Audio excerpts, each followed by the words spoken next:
What's up, running tribe? This is Wes, and I'm here to talk to you about why running slower sometimes can make you faster. Now, when we exercise, our body has two different ways that we get energy. We get it through either what's called an aerobic pathway or an anaerobic pathway. And those are just technical terms to mean either with oxygen or without oxygen.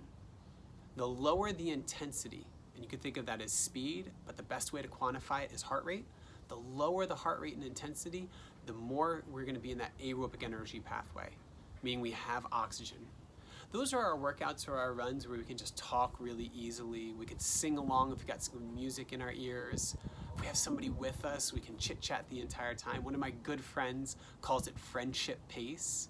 It's just that speed that you can catch up with your best friend. Now, on the other extreme is anaerobic, and that is your really, really high intensity. I can't talk at all.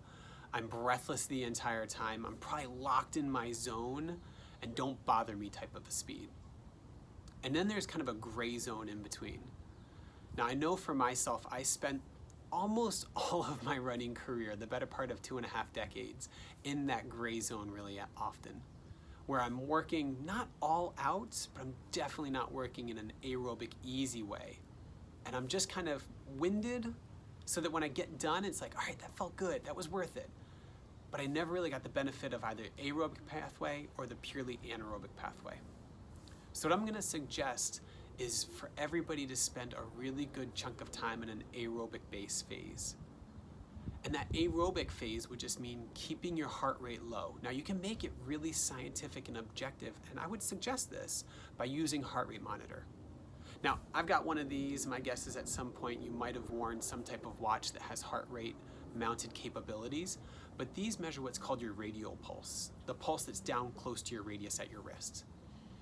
And I know, as well as the people that develop those devices know, that they're reliable to a degree, but they are not the most reliable. Honestly, if you want the best measurement of your heart rate, get a heart rate chest strap.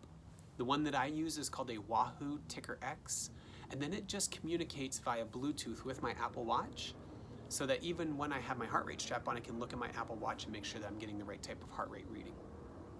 Now, what do I want to get out of that heart rate reading? When I'm going aerobic, which is that with oxygen type of energy phase, I want to be 60 to 65% of my max heart rate at most. You guys can message me. I can show you what a heart rate calculator looks like. I've got plenty of them that I've used with my athletes in the past to give them a very specific range on where to be on their heart rate. One easy way to think about it, take the number 180, subtract your age, and that's right around where you should be, give or take a couple beats. But the reason you want to do that is you want to take advantage of that lighter intensity, lower exertion, easier footfall, and fat burning zone. In one of my other videos titled Sayonara Sugar, I talked about why you want to be utilizing fat as your energy source when you're exercising.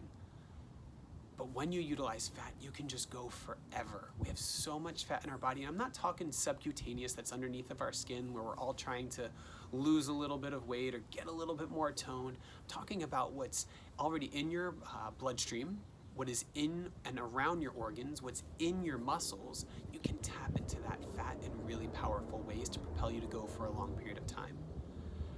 And the way that I like to think of aerobic training, having that base of at least 6 weeks of training going into any harder work block. And by the way, that aerobic training base could last all the way up to 6 months. I've been doing aerobic training almost exclusively for an entire year. I think of that aerobic training as the tide that rises up all the boats. So if you think about it, when high tide comes in, all of the boats lift up, right? And if you want to think about that anaerobic energy system, that power system, that could be your power boat out there that has a huge engine and can get out on the water and just rip and go super fast. Well, that boat gets risen by the high tide just the same way as the tiny little dinghy would as well. That tiny little dinghy, that could be your aerobic energy system. But by working on rising or raising up that tide with a really good aerobic base of training, the better off you're even going to be in your power stuff. I found for myself that even after focusing on almost exclusively aerobic work for an entire calendar year, I barely lost any speed. I maybe lost 10 seconds off my 5K time. I can gain that back no problem. And then measuring wise, objectively, I did a VO2 max test at the beginning of that year and one at the end. My VO2 max changed by 1 milliliter per deciliter. That is barely anything, meaning that even if you're not training at that high intensity, you're not going to lose a whole lot off that high end. So I highly suggest you incorporate aerobic base training into your work. You could be an Olympic caliber athlete, and by the way, they probably do a majority of their miles at aerobic base, or you could be getting into it for the first time. I would suggest having 80% of your work happening at that aerobic base, and then 20% in that anaerobic zone. Now that 80% could be based off of mileage throughout the week, or it could be based off of time that you're on your feet, time running. That is the art of program design. And that's what I want to help step you guys through. So if hearing this gets you intrigued to what aerobic base training might mean for you and how you could incorporate into your programming, message me, reach out. That's what coaches do. We are here for athletes to make them better. I look forward to hearing from you guys. Until then, run right. Peace.